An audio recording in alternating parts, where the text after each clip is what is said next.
Hello.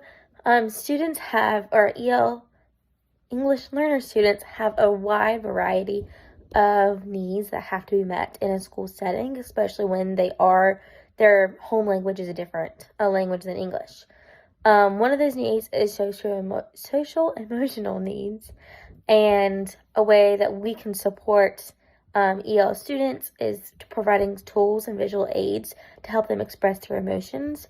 A visual chart that shows all the different emotions in like emojis would be a great tool to have.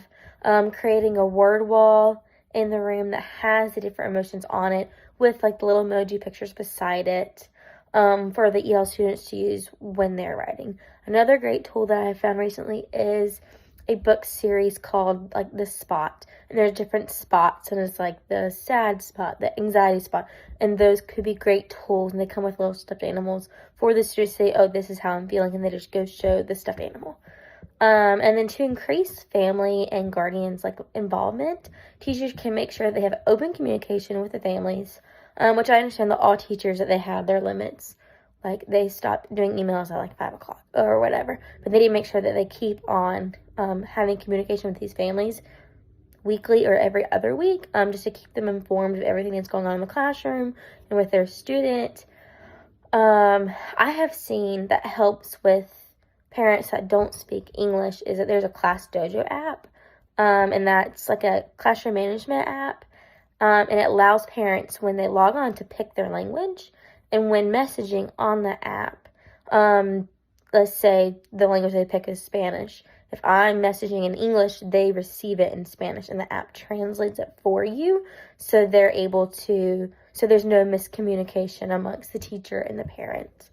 And then creating a inclusive learning environment starts with learning about each student's culture.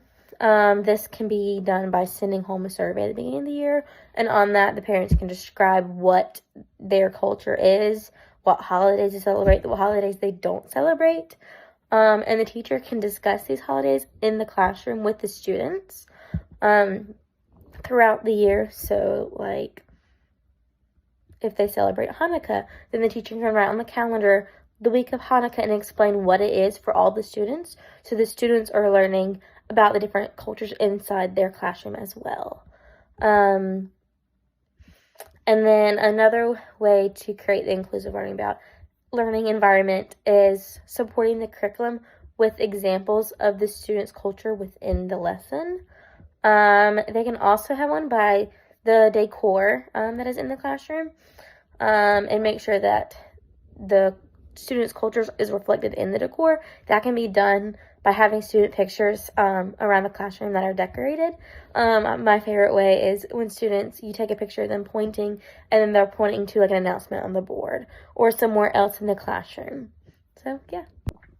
The role of the community and the family's practices that have in the students' language learning is that they're able to stand by the students and to help them along. Some parents, of course, don't speak English, and they're able to help them with their home language side, but maybe not so well with the English. But maybe there's a member in the community or an older sibling that can help the younger sibling with their homework, and helping the child with their other activities that they have to complete. And this, by having these different members in the community and in their family, that can help them continue their development and speaking English.